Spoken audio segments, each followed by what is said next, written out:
আজকের এই ভিডিওতে বেকার ভাইদের জন্য কম টাকার মধ্যে একটি ছোট ব্যবসার আইডিয়া শেয়ার করব।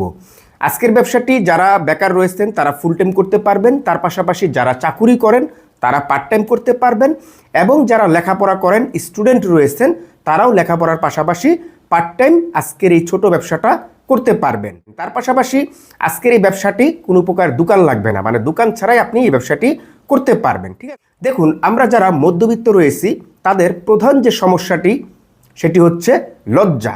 যেখানেই যাই সেখানে আমাদের প্রথম বাধা আসে এই লজ্জা নামক শব্দটি।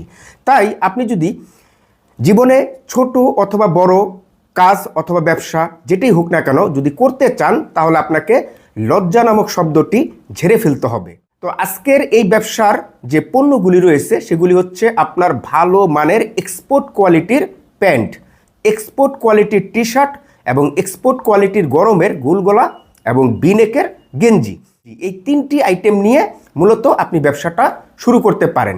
তো দেখুন, এই ব্যবসাটি শুরু করার জন্য সর্বপ্রথম আপনাকে যে কাজটা করতে হবে সেটি হচ্ছে আপনাকে দুই প্রকারের স্ট্যান্ড বানাতে হবে।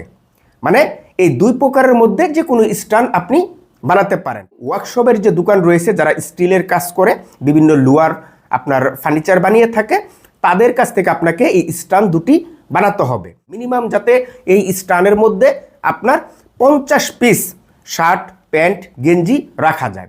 তার পাশাপাশি এই স্ট্যান্ডটার আরেকটি কাজ করতে হবে, সেটি হচ্ছে এই যে গোল যে রিংটা এটা যাতে উপর থেকে খুলে ফেলা যায়। এই রিংটা এবং স্ট্যান্ডটা এই দুইটা যাতে আবার একসাথে করা যায়। এটা করলে কি হবে, যাতে করে আপনি এই যে স্ট্যান্ডটা এটা সব জায়গায় যাতে ক্যারি করতে পারেন। আমার সম্পূর্ণ যে আইডিয়াটি এটা একটু বোঝার চেষ্টা করবেন সর্বপ্রথম, হ্যাঁ, শেষ পর্যন্ত একটু ভিডিওটা দেখুন। এখন আপনি এই যে এক্সপোর্ট কোয়ালিটির শার্ট বলতেছি, প্যান্ট বলতেছি, আপনার গোলগলা গেঞ্জি বলতেছি, এই আইটেমগুলি আপনাকে ক্রয় করে নিয়ে আসতে হবে। কিভাবে বিক্রি করবেন দেখুন, এই যে আমি স্ট্যান্ডটা বানাতে বললাম, এখন এই স্ট্যান্ডটা নিয়ে আপনি তো এটা কাস্টমাইজ করে বানালেন, এই কারণেই বানালেন যাতে এটা ক্যারি করা যায়। কারণ বড় স্ট্যান্ড তো আর নিয়ে তো আর মানে আপনি একটি গাড়ি দিয়েও তো যেতে পারবেন না, তাই না? ধরেন আপনি একটি ভার্সিটির সামনে দাঁড়িয়ে দাঁড়িয়ে বিক্রি করতে পারেন, বা একটি স্পেসিফিক ফুটপাতের মধ্যে দাঁড়িয়ে আপনি বিক্রি করতে পারেন। দেখা হলো যে আপনার স্টারের মধ্যে আপনি শার্ট প্যান্ট গেঞ্জি সাজিয়ে দিলেন, পাশে আপনি মুড়া নিয়ে বসে রইলেন, পথচারীরা দেখতেছে, হাতাচ্ছে, আপনার সেই স্ট্যান্ড থেকে শার্ট কেউ প্যান্ট কেউ গেঞ্জি ক্রয় করতেছে এভাবে। ঠিক আছে, এবং আপনি যদি গ্রাম থেকে করেন তাহলে আপনি গ্রামের একটি বাজারের মধ্যে আপনার সেই স্ট্যান্ডটা নিয়ে আপনি বসে বসে বিক্রি করতে পারেন। মানে স্পেসিফিক জায়গায় যদি আপনি বিক্রি করতে না চান দেখাই, তাহলে আপনি যে কোনো জায়গায় গিয়ে গিয়ে বিক্রি করতে পারেন। ধরেন আজকে আপনি আপনার গ্রামের বাজারে বিক্রি করলেন, আপনি কালকে দেখা হলো যে আপনার থানা পর্যায়ে চলে গেলেন, পরশু দিন আপনি একটি ভার্সিটির সামনে চলে গেলেন, আরেকদিন আপনি একটি কলেজের সামনে চলে গেলেন। শহর এলাকায় হলে আপনি দেখা হলো যে আজকে এই রাস্তার পাশে বিক্রি করলেন, কালকে একটি মেন রোডের সাথে বিক্রি করলেন, পরশু দিন গার্মেন্টসের সামনে চলে গেলেন। এরকমভাবে আপনি এক এক জায়গায় গিয়ে গিয়ে 1 ঘন্টা 2 ঘন্টা একদিন হাফবেলা এরকমভাবে দাঁড়িয়ে দাঁড়িয়ে আপনি বিক্রি করে চলে আসতে পারবেন। আর যদি আপনার কাছে এরকম ঘোরাঘাড়ি যদি ভালো না লাগে বাই চান্স, তাহলে আপনি স্পেসিফিক একটি জায়গার মধ্যে এই স্ট্যান্ডটা দাঁড়িয়ে মোড়া পাশে রেখে আপনি আপনার সমস্ত মাল স্ট্যান্ডের মধ্যে সাজিয়ে আপনি সেখানে পার্ট টাইম অথবা ফুল টাইম প্রতিদিন বিক্রি করতে পারেন। ঠিক আছে, এখন আমরা আসবো এই ব্যবসার মুনাফার মধ্যে। দেখুন, কাপড়ের ব্যবসা একটি লাভজনক ব্যবসা, এটা আমরা কম আর বেশি সবাই জানি বা এই সম্পর্কে আমরা অবগত। আপনি কাপড়ের ব্যবসা ফুটপাতে করেন, একটি মার্কেটের মধ্যে করেন, একটি দোকানের মধ্যে করেন, আপনার 10,000 টাকার কাপড়ের ব্যবসা হোক অথবা 5 লাখ টাকার হোক, যত বড় ব্যবসায় হোক যত ছোটই হোক, এই যে শার্ট এই যে প্যান্ট এই যে গেঞ্জি এগুলি কিন্তু ফিক্সড কোনো মানে রেট নেই। আপনার একটা কাস্টমারের কাছে আপনি একই প্যান্ট 500 টাকায় বিক্রি করে দিলেন, আবার একই প্যান্ট আপনি আরেকজনের কাছে 600 টাকায় বিক্রি করে দিলেন, আবার কারোর কাছে আপনি 400 টাকায় বিক্রি করে দিলেন, তাই না? এরকমভাবেই তো হয়, দামাদামি করার পরে যার কাছে যেরকম মুনাফায় বিক্রি করা যায়, তাই না? তারপরেও আমি ছোট্ট একটি হিসাব দেই। ধরেন আপনি সারাদিনে হোক বা পার্ট টাইম 2-3 ঘন্টায় হোক, ঠিক আছে, আপনি ধরেন 5 পিস প্যান্ট বিক্রি করলেন, 5 পিস শার্ট বিক্রি করলেন, 5 পিস গেঞ্জি বিক্রি করলেন। এখন 5 পিস প্যান্টের মধ্যে ধরেন আপনি আহামরি কোনো প্রফিট এখানে দেখাচ্ছি না, ধরেন আপনি একদম সীমিত লাভেই দেখা হলো যে আপনি 100 টাকা প্রফিটেই বিক্রি করে দিয়েছেন 5 পিস প্যান্ট, তাহলে এখান থেকে 500 টাকা। 5 পিস শার্টের মধ্যে ধরেন আপনি 50 টাকা করে লাভেই একটি শার্ট বিক্রি করে দিলেন, তাহলে এখান থেকে 250 টাকা, তাহলে কত হচ্ছে 750 টাকা। আপনি 5টা গেঞ্জি বিক্রি করলেন ধরেন 50 টাকা মুনাফায়, তাহলে এখান থেকে 250 টাকা, তাহলে কত হচ্ছে সর্বমোট 1000 টাকা। এখন এই যে 3টে আইটেম মিলিয়ে আপনি যদি 15 পিস মাল এইভাবে যদি সেল করতে পারেন, তাহলে এই 1000 টাকা আপনার ধরেন মুনাফা আসতেছে। আর যদি আপনি বিক্রি করতে না পারেন তাহলে আসবে না। এখন এখান থেকে যদি আপনি 10 পিস বিক্রি করেন তাহলে অনেকটাই কমে যাবে, যদি 2 পিস বিক্রি করেন তাহলে আরও কমে যাবে, তাই না? আবার আমি যেটা 100 টাকা দেখালাম, 50 টাকা দেখালাম, হ্যাঁ, এখান থেকে যদি আপনি আরেকটু বাড়িয়ে যদি মুনাফায় যদি বিক্রি করতে পারেন, দেখা হলো যে আমি 100 টাকা বললাম, আপনি আরেকটু বেশি করে ফেলেছেন, তাই না? তাহলে সেক্ষেত্রে কিন্তু আমার এই কথাটা আর এক জায়গায় থাকতেছে না। তবে আমি একটু রিকমেন্ড করে দিব, যেহেতু আপনার একটি দোকান ছাড়া ব্যবসা, তো সেক্ষেত্রে আমি বলবো যে আপনি মুনাফা একটু কম রেখে মালগুলি সেল করে দিন, তাহলে আপনার এখানে কাস্টমার ভিড়বে বেশি। কেন? কারণ ওই যে দেখবে যে ভালো এক্সপোর্ট কোয়ালিটির একটি প্যান্ট আমরা কিনে নিয়ে আসছিলাম কত দিয়ে, 1500 টাকা দিয়ে, আর এই ভাইয়ের কাছ থেকে আমরা কিনলাম কত দিয়ে, ফর এক্সাম্পল 900 টাকা দিয়ে, সর্বনাশ 500 টাকা দেখি আপ ডাউন, তাহলে তো এই ভাইয়ের কাছ থেকে কিনাই ভালো। একটি শার্ট কিনেছিলাম মার্কেট থেকে 1000 টাকা দিয়ে, বা অমুক জায়গা থেকে ক্রয় করে নিয়ে আসছিলাম এত টাকা দিয়ে, ভাইয়ের কাছে দেখি তো এত টাকা।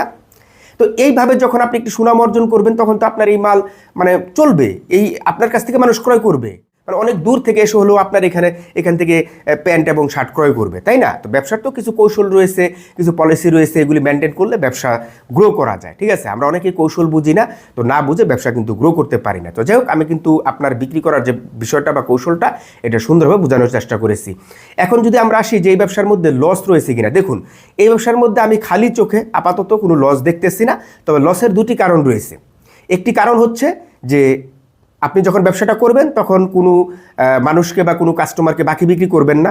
দেখা হলো যে আপনার একজন কাস্টমার এসে বললো যে ভাই 1 পিস প্যান্ট দিন বা একটা শার্ট দিন, আগামীকালকে টাকা দিয়ে দিব বা 1 সপ্তাহ পরে টাকা দিয়ে দিব, এটা করা যাবে না। কারণ সে যদি টাকাটা না দেয় তাহলে তো এটা আপনার লস, তাই না? তো বাকি বিক্রি করবেন না। আর আরেকটি বিষয় হচ্ছে যে আপনার এই যে কাপড়গুলি, এটা আপনি ভালো একটি সেফ জায়গার মধ্যে রাখবেন। আপনার বাসায় নিয়ে এসে যখন আপনি রাখবেন, সেখানে যাতে পর্যাপ্ত পরিমাণ সিকিউরিটি থাকে, যেমন ইঁদুর কাটতে যাতে না পারে বা অন্যান্য কিছু যাতে কেটে না ফেলতে পারে, নষ্ট যাতে না হয়, এটা ইনশিওর করতে হবে। এই দুটি হচ্ছে মূলত এই ব্যবসার লস। এছাড়া ওই যে কাপড়ের দাম কমে যাবে ইত্যাদি ইত্যাদি, এই ধরনের কোনো লসের আশঙ্কা নেই। আর আরেকটি কথা হচ্ছে, এই যে আপনি শার্ট, প্যান্ট, গেঞ্জি যেটাই নিয়ে আসবেন না কেন, আপনি কিন্তু মানে সেখান থেকে আপনি গ্যারান্টি সহকারে নিয়ে আসবেন, মানে রঙের যে গ্যারান্টি। কারণ আপনি একটি প্যান্ট বিক্রি করলেন, সেই প্যান্টের যদি রং উঠে যায়, দেখা হলো যে একজন কাস্টমার নিল, সেটা দেখা হলো যে মানে রং উঠে ওটা কালকে সাদা হয়ে গেছে, তাহলে তো ওই প্যান্ট নিয়ে এসে আপনার এখানে দিয়ে দিবে যে ভাই কি প্যান্ট দিলেন, আপনার প্যান্ট তো রং উঠে সাদা হয়ে গেছে, কি শার্ট দিলেন রং উঠেছে। এই কাজটা করা যাবে না। বিশেষ করে প্যান্ট কিন্তু সতর্ক হয়ে ক্রয় করতে হবে, মানে গ্যারান্টি সহকারে এমন প্যান্টই নিয়ে আসবেন যাতে করে এখান থেকে কোনো প্রকার কস বা রং না উঠে এবং কাস্টমারের যাতে কোনো প্রকার রিফুট না আসে। এখন আমরা আসি যে আপনারা এই এক্সপোর্ট কোয়ালিটির বা ড্যানিমের যে প্যান্ট, শার্ট এবং গেঞ্জি আইটেম, এগুলি আপনারা কোথা থেকে ক্রয় করবেন। দেখুন এই আইটেমগুলির জন্য আমাদের বাংলাদেশের বৃহত্তম হোলসেল মার্কেট রয়েছে। তার মধ্যে যেমন আপনার বঙ্গবাজার রয়েছে, নিউ মার্কেট রয়েছে, গুলিস্তান রয়েছে, হ্যাঁ, এই সমস্ত জায়গায় আপনার এই আইটেমগুলির বৃহত্তম হোলসেল মার্কেট। আপনি এইখান থেকে ড্যানিমের এক্সপোর্ট কোয়ালিটির প্যান্ট, শার্ট এবং আপনি গেঞ্জি, হ্যাঁ, এই সমস্ত আইটেম ক্রয় করতে পারেন। এছাড়াও দেখা হলো যে বিভিন্ন জায়গায় আপনার বিভিন্ন ছোট ছোট ফ্যাক্টরি রয়েছে, যে সমস্ত ফ্যাক্টরিতে আপনার এক্সপোর্ট কোয়ালিটির শার্ট এবং প্যান্ট তৈরি করে তারা নিজেরা হোলসেল বিক্রি করে। আপনি সে সমস্ত ছোট ছোট কারখানা থেকেও ক্রয় করতে পারেন, ঠিক আছে? তো আমি এই 3টি আইটেমের আরও বিস্তারিত কোথা থেকে ক্রয় করবেন, কোথায় কোথায় গেলে এটা মাদার হোলসেলার পাবেন, আমি বিস্তারিত আরও বেশ কিছু হোলসেল মার্কেটের এবং ছোট ছোট কারখানার ঠিকানা আমার ভিডিও ডেসক্রিপশন বক্সে বিস্তারিত লিখে রাখবো। আপনি জাস্ট একটু কষ্ট করে ভিডিও ডেসক্রিপশনটা চেক করবেন, ঠিক আছে? এখন আমরা আসি যে পুঁজির বিষয়টা। দেখুন আপনি এই যে 3টি আইটেম মিলিয়ে ধরেন 10 পিস করে মাল যদি ক্রয় করেন, তাহলে আপনি 1020 টাকা যদি পুঁজি নেন, তাহলে আপনি এই ব্যবসাটা শুরু করতে পারবেন। একটু কম বেশি হতে পারে, বাট 1020 টাকার মধ্যে আপনি এই ব্যবসাটা শুরু করতে পারবেন। এবং আমি যে স্টান্টার কথা বলছিলাম, এটা ধরেন আপনি যদি কাস্টমাইজ করে বানান, ধরেন এখানে আপনার আর 1005 টাকা খরচ হলো, যেহেতু এটা বড় সড়ো করে বানাবেন, ধরেন 1005 টাকা খরচ হলো, ঠিক আছে? এই সর্বমোট 20 থেকে 25,000 টাকা হলেই আপনি এই ব্যবসাটা শুরু করতে পারতেছেন। তো ভিডিওর শেষে আমি আপনাদের উদ্দেশ্যে বলবো যে দেখুন, কম খরচের মধ্যে এটি একটি লাভজনক এবং ভালো একটি ব্যবসা হতে পারে, এবং তার পাশাপাশি পার্ট টাইম করার জন্য এটি একটি ভালো ব্যবসা হতে পারে। আজকের এই ভিডিও থেকে আপনারা যদি উপকৃত হন, তাহলে অবশ্যই আমার এই ভিডিওতে একটি লাইক দিয়ে দিবেন। তার পাশাপাশি আপনি যদি আমার এই চ্যানেলের একজন নতুন দর্শক হয়ে থাকেন, তাহলে অবশ্যই আমার এই চ্যানেলটি সাবস্ক্রাইব করে আমার পাশেই থাকবেন। তাহলে আজকের মতন বিদায়। সবাই ভালো থাকবেন, সুস্থ থাকবেন। আল্লাহ হাফেজ।